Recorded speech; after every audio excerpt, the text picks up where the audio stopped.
Hello, and welcome to Sobercast, where we provide AA speaker meetings and workshops in podcast format. We're an ad-free podcast, and if you enjoy listening, please help us be self-supporting by visiting Sobercast.com, look for the donate link, and drop $1 or $2 into our virtual basket. We hope you enjoy the podcast. Have a great day. Hi, I'm an alcoholic. My name is Tim. First, I'd like to start thanking people. Patrick, who I bumped into on the street, in Commercial Street in Provincetown, who introduced me to this wonderful group of people out here that I know is my LA family. I'd like to thank David and the committee for asking me to come out here and speak. It's an incredible honor. I can think of 1,000 people do much better job than I would up here. I'm like, you guys are slumming it. I'm wicked sorry about that. I tried to warn them. I'm glad that they put the potted plant up here so I got someplace to puke, because this, I'm telling you guys, I wear armor to work, and this is the most scared I've been since I came home from the Persian Gulf. You guys are horrifying.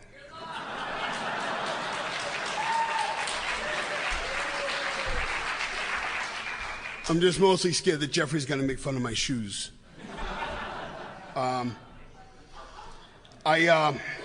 I am an alcoholic of the hopeless variety. I grew up in a town north of Boston called Lowell, Massachusetts. You guys ever heard of that? There's some dope fiends here. Nice.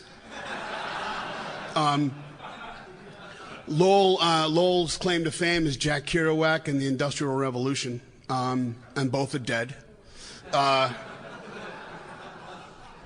Jack Kerouac's book was On the Road, and if you ever been to Lowell, you know why you hit the road. It's a tough little town. That movie, The Fighter, with Christian Bale and Mark Wahlberg, that's Lowell. That's Lowell. One of the characters featured in that movie is actually my third cousin, and he was the savage crackhead. So there's my proud lineage. Thanks, Mom.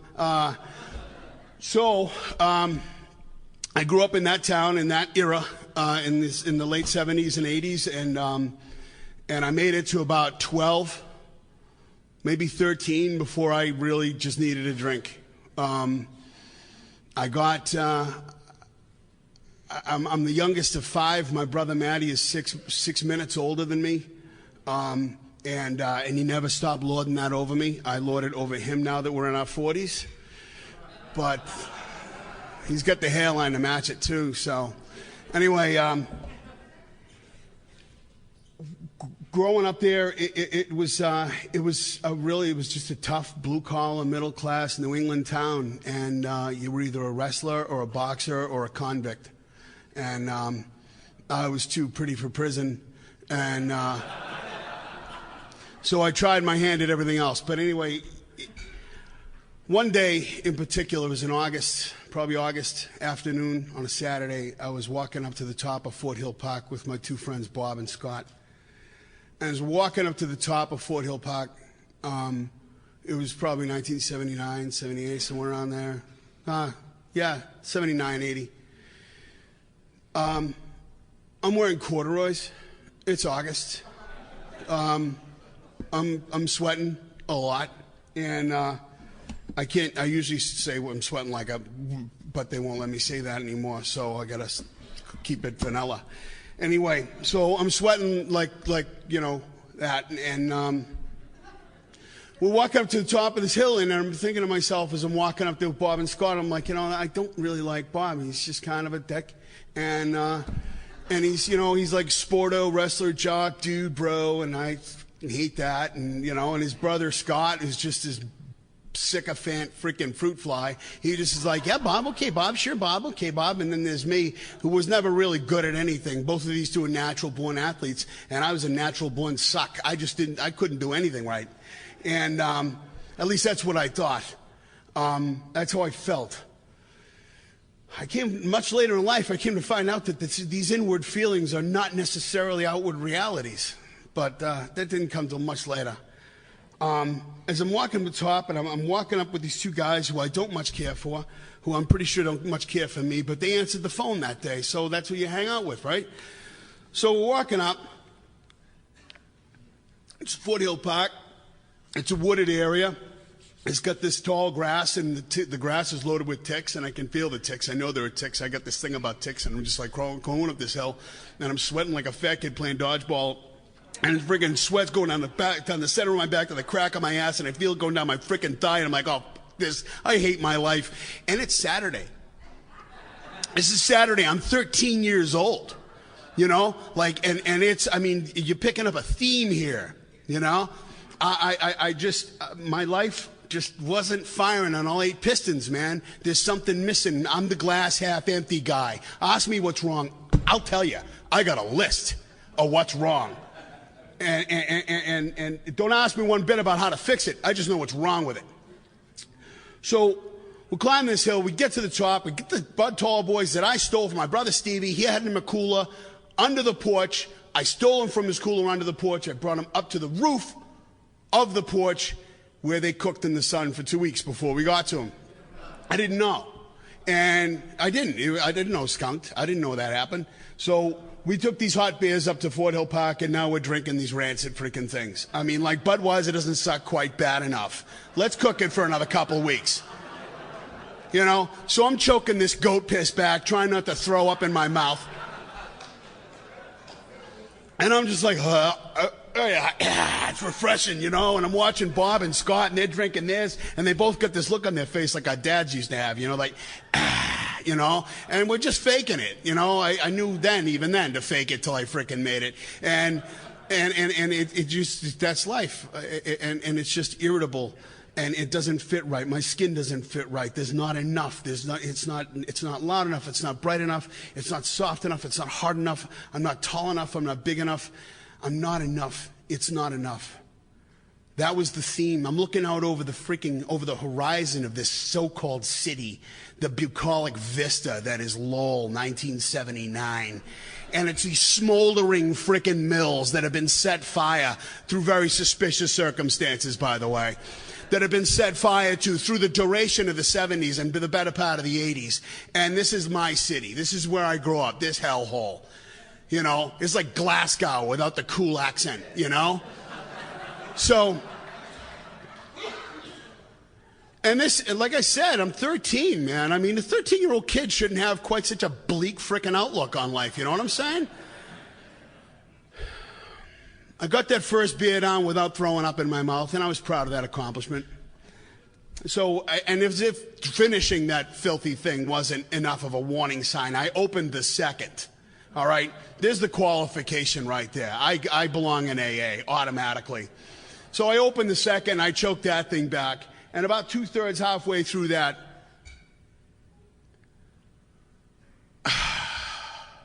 happened. We weigh 80 pounds. He's sweating like a $2 hooker. A beer and a half goes to you pretty quick. And a beer and a half, and all of a sudden, I look out over the majesty.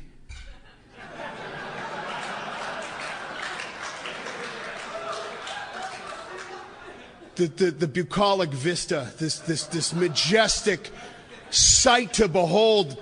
Bedrock of the Industrial Revolution happened right here. We got a lot to be proud of, boys, man. Bob, Scott, I can love you guys, man. I mean, I'd take a bullet for you, bro. Bullet. I'm some freaking bourgeois, middle-class little white kid. What the fuck do I know about a bullet? So I'm talking. What happened? Nothing changed, but everything was different. That's what alcohol did. And anyone here, I'm looking out over the room, and there are people out here who know what I'm talking about. And that is really the only qualification I have. Alcohol made my life fit. Alcohol was the secret ingredient to life. How could you feel this and not want to feel it all the time? What's the matter with you? I look at people who say, like, I'm starting to feel it, I'm done. What? I want to slap them. I'm like, come here. You're doing it wrong, you know? And it's just like, I never understood people who could handle life sober. I couldn't understand it. And that was a pattern that followed. Suffice to say, I made it a point to get back to Fort Hill Park every single chance I got, and I'm using that metaphorically. I needed that buzz. I needed that feeling. I discovered the secret of life, and I will find it again. I need this feeling. I knew it intuitively. I knew it in my gut. This wasn't just a passing fancy. This wasn't about a freaking party, and it wasn't because I was thirsty. This was the secret of life. And I deeply suspect that Bob and Scott did not have that experience. Because they tossed the second half of their second beer, and they both went home, and I suspect probably threw up. But I started plotting out, I had delusions of grandeur of how this is going to change my entire life. And from the very beginning, I knew that this is something I needed to find. I needed to continue. And if you could come and join me, welcome. And if not, piss up a rope. I don't need you. You know? And so I did. I pursued that. Prior to that afternoon, I was involved in student government. No shit, I really was. Why is that funny? That's not funny. I was popular. Anyway, not really. No one else ran. No one else gave a shit. That was what dorks did. I was a dork. So, I gave up on student government. I gave up on track. I gave up on swimming. I gave up on everything else. I was a marginal student, which is to say I was a rock. I got through, I'm dyslexic, and I have the attention span of a ferret on a double espresso. So it's real tough, you know, real tough. And I got dyslexia, I mean like alphabet soup. You show me one paragraph of dense text, and I got nothing. I got nothing. No idea what that says. So school sucked. They said I had a learning disability. I said they had a teaching disability. We agreed to disagree, and they agreed to pass me by the hair of my chinny chin chin. I got out of Lowell High School, and that was a good place to get out of, you know. Harvard, MIT, Stanford, they weren't beating my door down.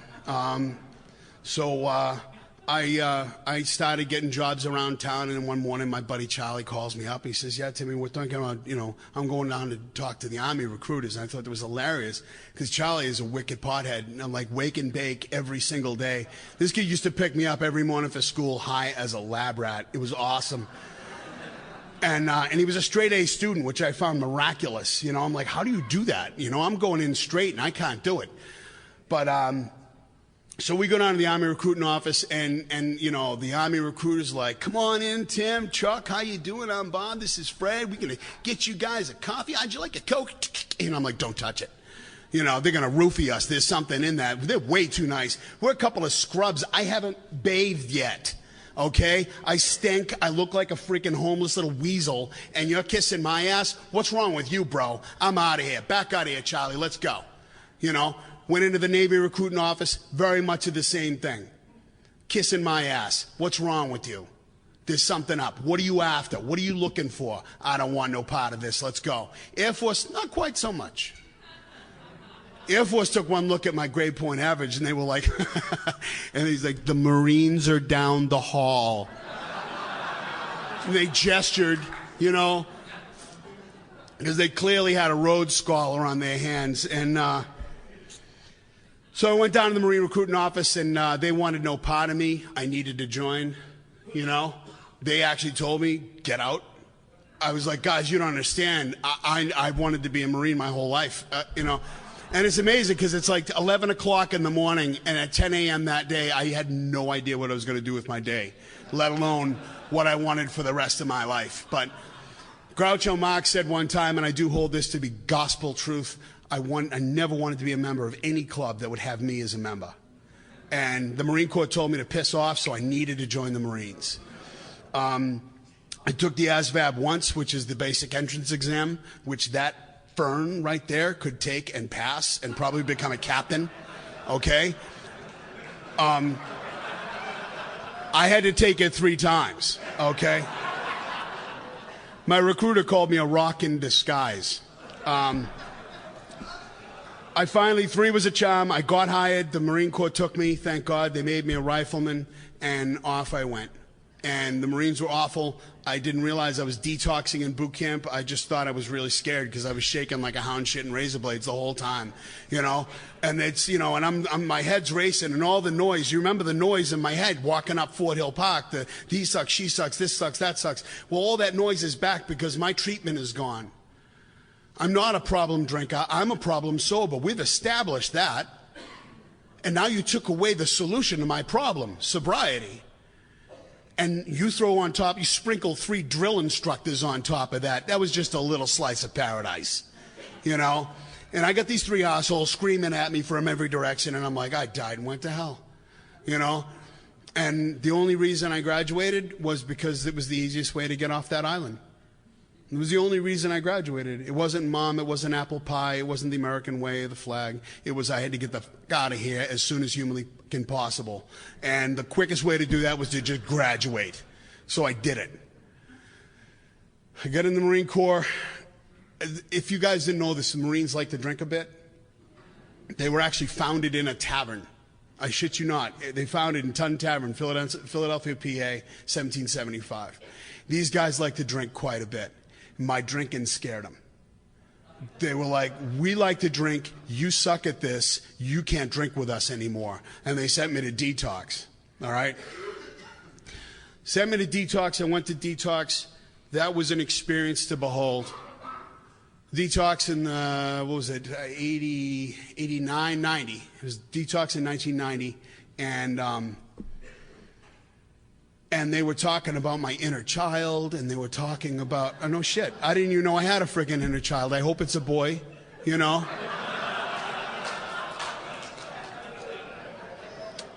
You know, it's like, you know, got my inner child, and now we're going to, you know, talk about my feelings, because those matter, you know. Feelings matter. To obtain additional copies, receive a free catalog of AA and Al-Anon talks, or to find out about our tape and CD of the Month Club, call Encore Audio Archives at 1-800-878-1308, or visit our website at www.12steptapes.com. I freaking love shrinks. It's so much fun. So I'm talking about my feelings like they matter, and I'm talking about my inner child like it freaking exists. And I'm talking about all this other horse shit that has absolutely nothing to do with alcoholism, by the way. And they're treating it like it does. Because that's all they got. They can't teach spirituality in the Marine Corps base hospital, which was run by the U.S. Navy. And if you thought the Marines were screwed up, the U.S. Navy got us beat by a long shot. So we're sitting there and we're talking about inner children, we're talking about our feelings, we're talking about all this nonsense, and most guys are in there just trying to fake it till they make it. They're trying to get through it because their command sent them there, because it was either go to rehab or go to the brig. And that was the ultimatum I got. So I went. And then they sent us out to these meetings in Jacksonville, North Carolina. I went out to the meetings in Jacksonville, North Carolina, and they were like, boy, you won't get sober, you better get honest. And I was like, why are you talking like that?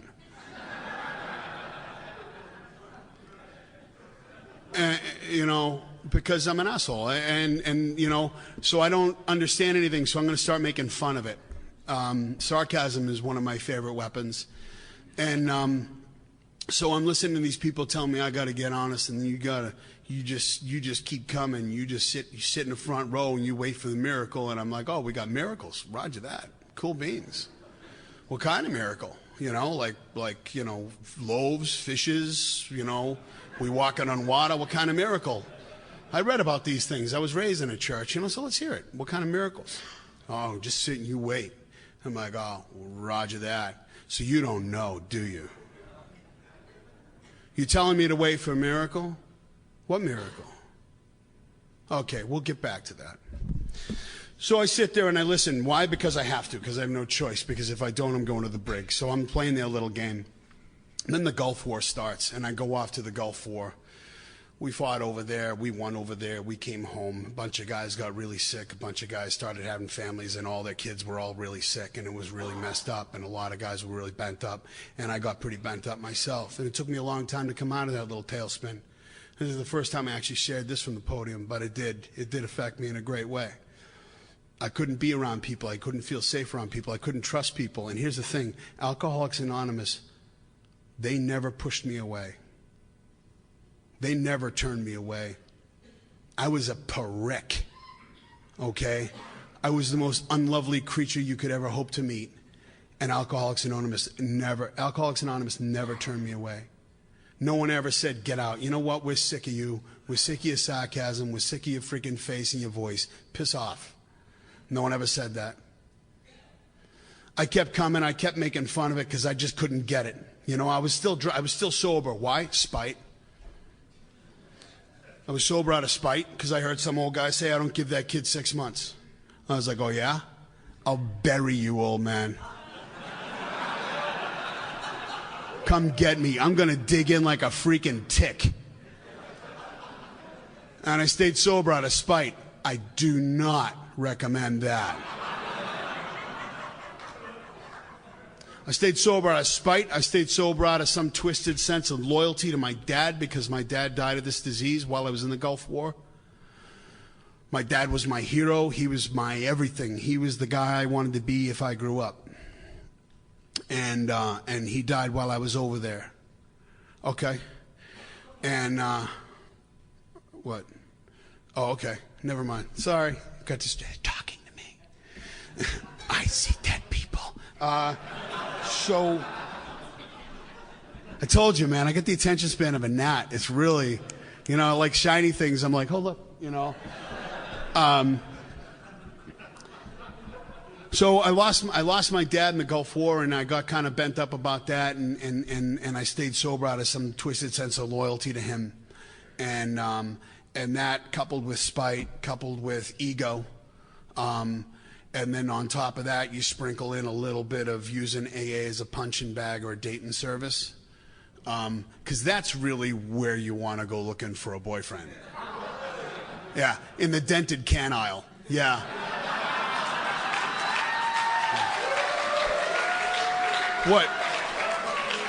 What could possibly go wrong in here? What could possibly go wrong? No, please. Mazel tov. Guys, knock yourself the frick out. Honestly, it's just a beautiful thing. You know? You can have awesome sex for about a week, and then you're going to try to kill each other. I'm not judging. This is my experience. I wouldn't dream of trying to deprive you of that. Get a mouth guard and a helmet. That's all I can say.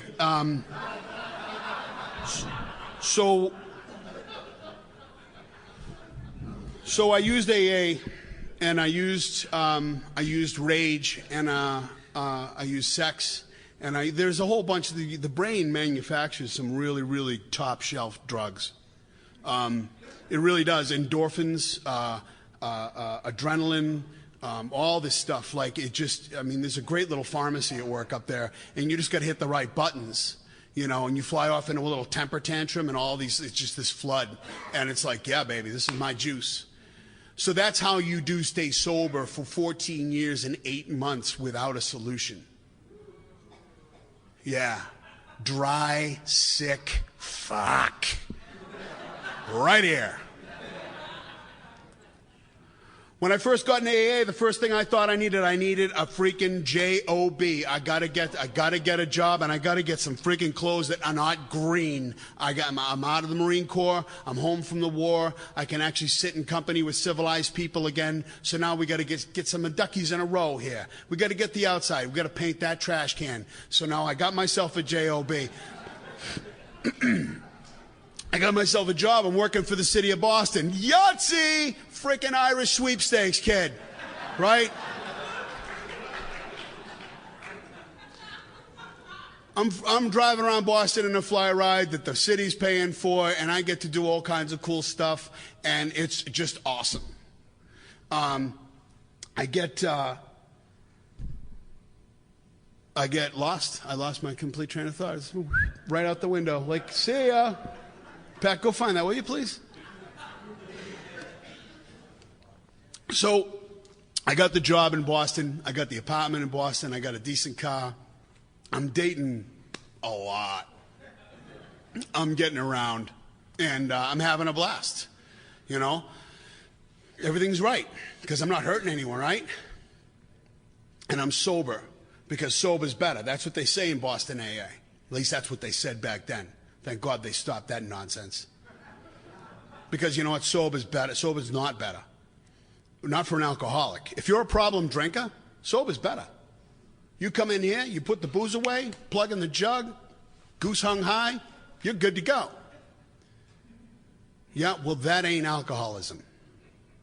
Alcoholism is when you put the plug in the jug and life gets real colorful. Alcoholism is when you put the plug in the jug and you start contemplating the lives of your family and friends. You sit me behind the wheel of a car if I'm not in fit spiritual condition and watch the homicide.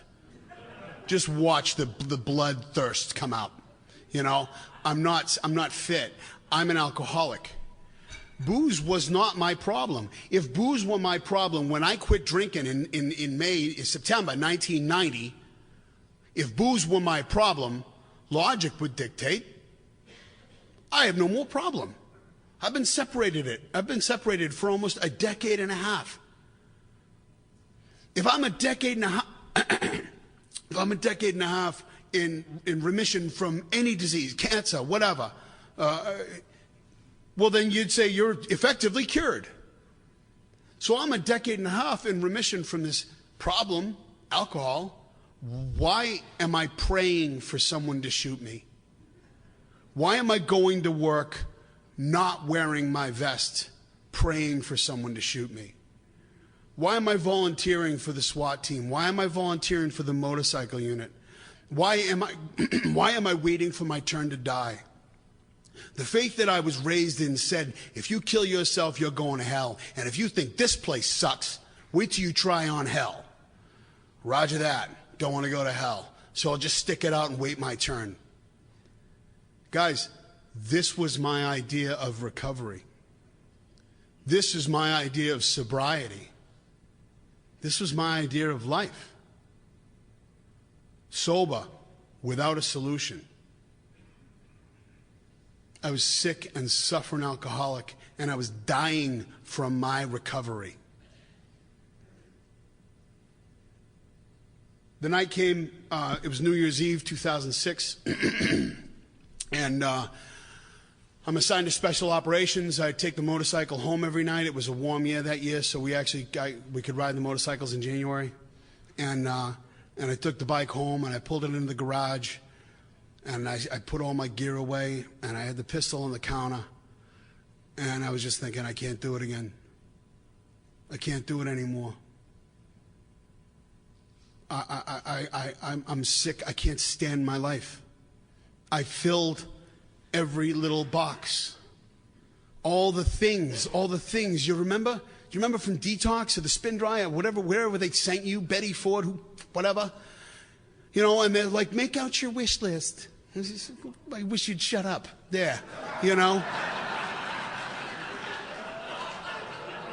I hate that schmaltzy crap. I really do. It drives me up a freaking wall. Anyway, so I make up my wish list, and it was the car, it was the job, it was the body, it was the looks, it was the this, it was the hair, it was the da-da-da, you name it. From the absurd to the sublime, I filled every little box. I was like, what is it? What is it? What am I missing? Where's the magic ingredient? Because if sober's better, why am I praying to die? I never prayed to die when I was drunk. I never prayed for someone to shoot me. And then I was like, you know what? I can't do it. I'm taking the pistol. So I picked up the pistol off the counter. And then just in a moment that, you know, this old saying that God looks out for drunks, fools, and children. And that night I was batting 1,000. And the voice just came into my head. There's like this vodka in the freezer. Your roommate drinks. You know, there's Absolute. It's frozen. Good. And I was like, roger that. You know, if I'm going to go out, we're going to make a mess of the friggin' kitchen with my brains, I might as well have a little bit of a buzz on, right? I mean, what's the point?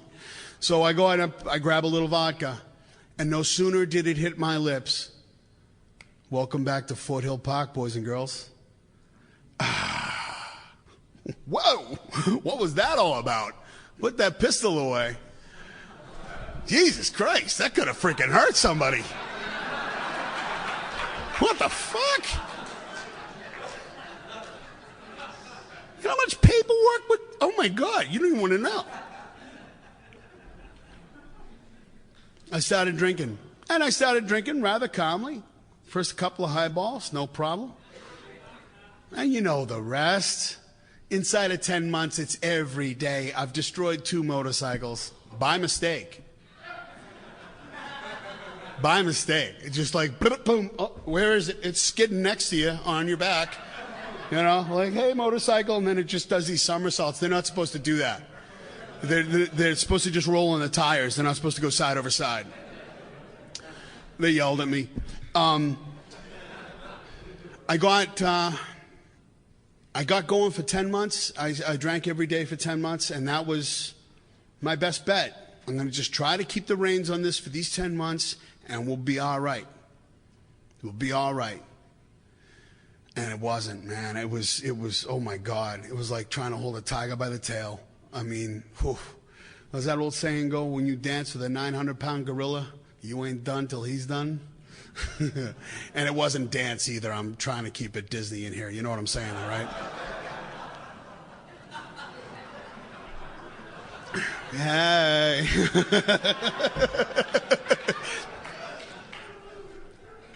I feel pretty. So anyway, yeah, he's gay. Anyway,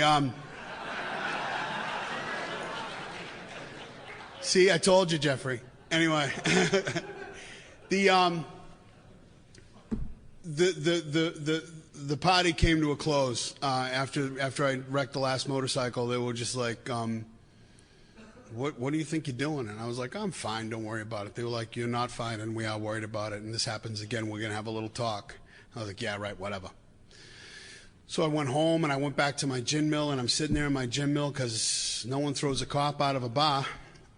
It's 4 a.m., I'm still drinking, and I'm sitting there, and I'm looking across the bar, and who's the asshole who decided to put mirrors in bars? I want to meet that ass clown. Holy, what a bad idea. Really? A mirror in a bar? What's the matter with you? Don't do that. It's not a gym. I don't want to see what I'm doing here. And check my form, you know? So I look across the mirror in the bar, and it was just, look at the state of you. Look at what happened to you. There's a coke deal going on 3 stools down. 3 stools away from me. They know I'm a cop or cop, and they don't care. Why? Because I'm a fraction of a cop. I'm a fraction of a man. I used to be Timmy Hancock, and now I'm just this piss-soaked frickin' drunk. The clarity of the gravity of my situation came to me as though I was stone sober. It came to me with a clarity and a light in my eye that I cannot explain, that chemically should not have been physically possible with the amount of vodka I had in my system at that time. And it did. And I call that grace. The definition of grace, as I understand it, is an unmerited gift. The clarity of that moment sat with me. I stood up from that bar and I did something that I never do, and I walked away from a mostly full glass of vodka, and I walked out. The next day, I'm on my way home from work, and I'm trying to think, how am I going to do this? How am I going to do this? I can't do this. I can't go back into AA. I can't go back into AA. I mean, I shit all over AA. I used it as a dating service and a punching bag and the brunt of every joke. I disrespected AA in immeasurable ways. How could I possibly be that audacious to go back to those people and ask them to accept me one more time? I got balls like burglars, guys, but I ain't that ballsy. I can't do that. So I was kind of stuck. I was between a rock and a hard place. And you know that old saying that God will not do for you? God will do for you what you cannot do for yourself. However, he will not do for you that which you can. Fact. All right? I'm on my way home from work. I'm on the motorcycle. I'm at Tedeschi's. By the way, what time am I wrapping up? 10? Oh, roger that. I'm halfway there. Nice. So, I'm on my way home from work. I'm at Tedeschi's. Tedeschi's is a convenience store in Boston. And I roll up on the bike, and I'm at Tedeschi's, and I walk in, and everyone's leaving. What's up? Did someone pull a fire alarm?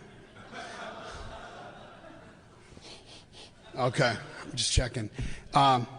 So I walk into Tedeschi's, and there's this guy there, the guy that I recognize from AA with a big, bright red face. And this guy is like the savior of Boston AA. He's like putting on commitments in prisons, and he's like curing the sick and healing the lame.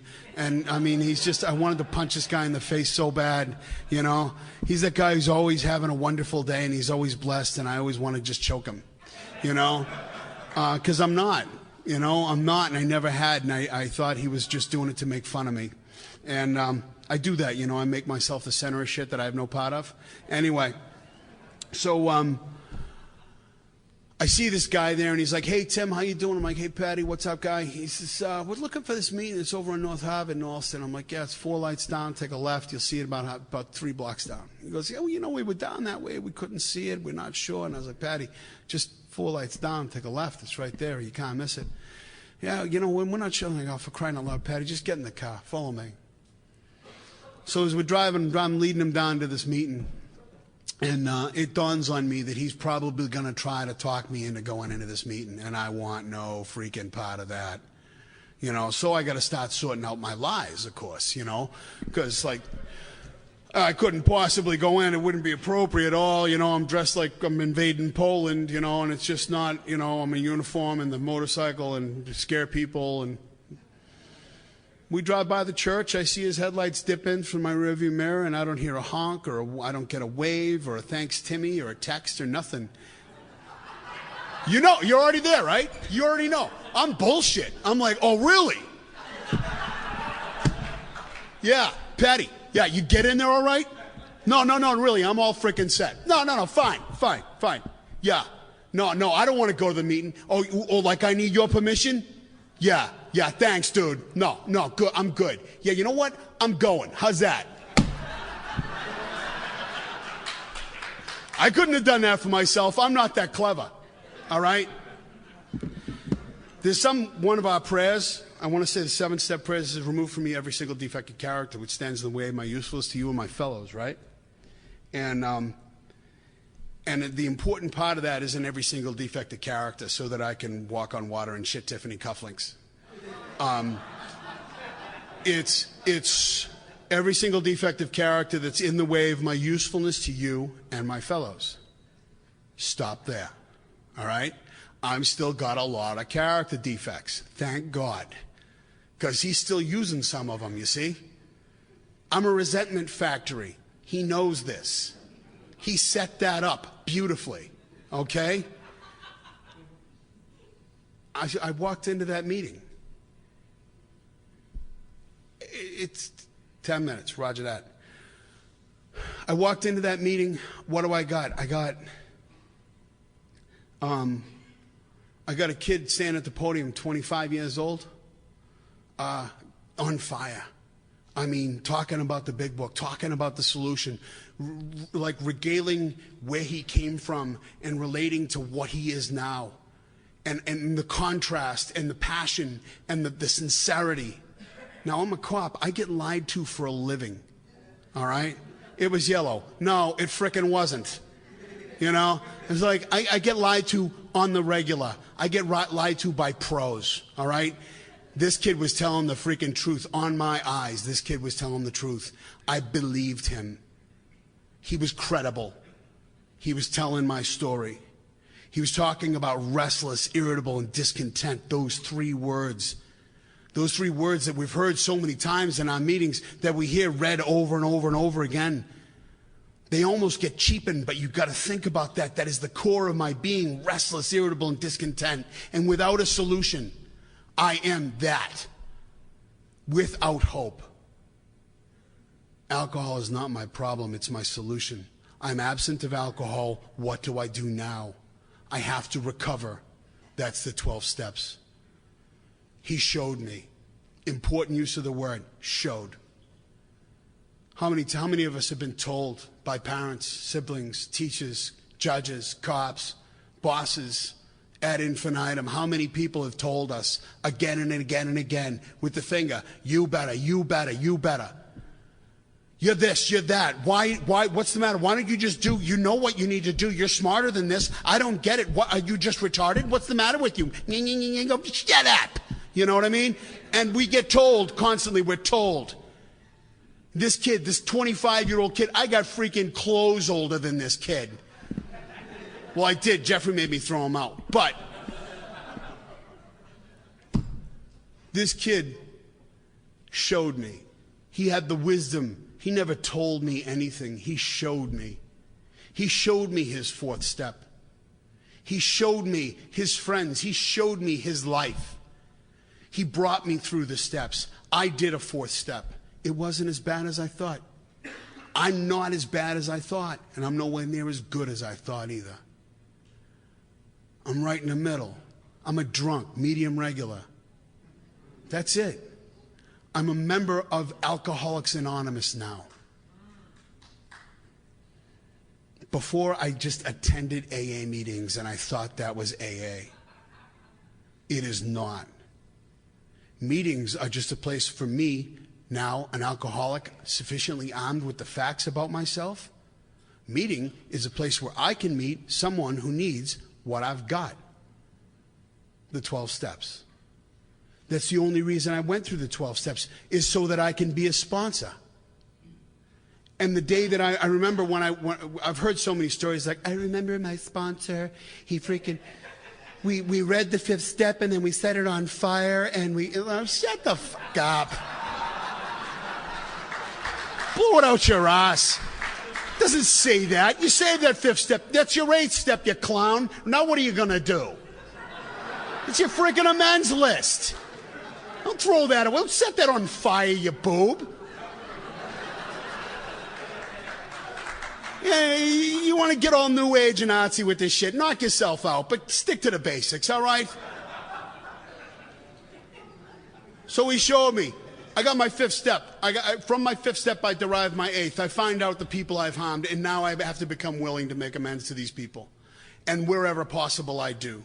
And it's important. Do not do this unsupervised. Very bad. Wicked bad. I mean, like, I've had to make amends for amends I've made. I'm not shitting you. I don't know if you guys can tell, but I'm kind of uncouth. No, really. It's true. And so I recommend that you stay close to the people who love you here. And notice, people love you here. It's not a meritocracy. We don't love you because you're doing well and you checked off all the little boxes and you walk the talk and da-da-da. No, we just love you because you are us. Because when I came in here, angry, restless, irritable, and discontent, no one told me to screw. They opened their arms and they accepted me. They loved me, despite myself, when I could not love myself, when I did not know myself. They loved me. Alcoholics Anonymous is a place where miracles happen. Look around this room. Alkies, tweakers, crackheads, junkies, you name it, we got it. And that's not even covering the psychoses, right? All right?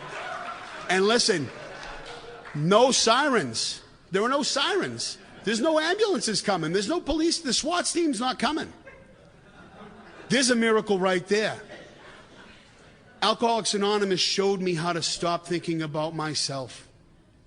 Alcoholics Anonymous showed me the miracle that is AA. When they said, wait, don't leave before the miracle happens, well, no screaming eagle shit. Because the miracle happened in Akron, Ohio in 1935. And it's been happening ever since. When one drunk sat down with another at a kitchen table for free and for fun, and they just did what needed to be done. I lay my life down for my friend. There is no higher love than this. I read that somewhere. I get to lay my life down for my friend 100 times a day. I get to lay my life down for my friend every single day of my life for the rest of my life. I have that opportunity.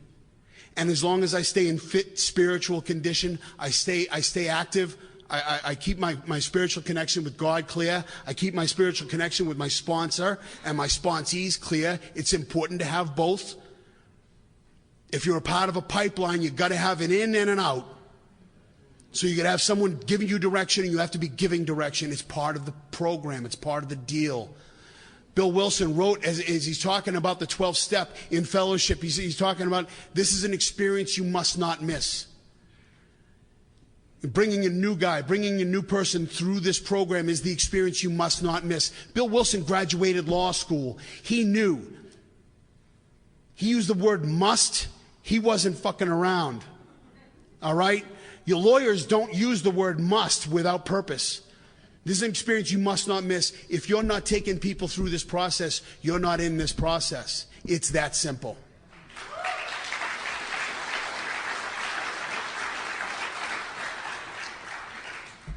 This is a life or death errand. I look over this room and I see some of the most beautiful faces I've ever seen. And what rips my soul out is that there should be more. There should be more. There were more here last year, and there were more here the year before that. And they're dead now because someone fucked a duck, because someone didn't give a shit, because someone was too busy, because someone was too selfish, and that someone is me. And I will never let myself off the hook for that. I will never let myself off the hook for the 15 years I wasted coming to these halls, drinking free coffee, eating shitty stale cookies, and doing nothing. I will never forgive myself for wasting that decade and a half. I have an errand. I have a job today. I'm not waiting for my turn to die. I know why I'm alive, and it's to be of service to the next alcoholic that needs my help. It's as simple as that. My name is Tim. I am a member of Alcoholics Anonymous. Thanks for listening. I hope you enjoyed the podcast. Sobercast is ad-free, and we'd like your help in order to keep it that way. So if you'd like to help us be self-supporting by pledging $1 or $2 a month, visit Sobercast.com and look for the donate links. Thank you very much.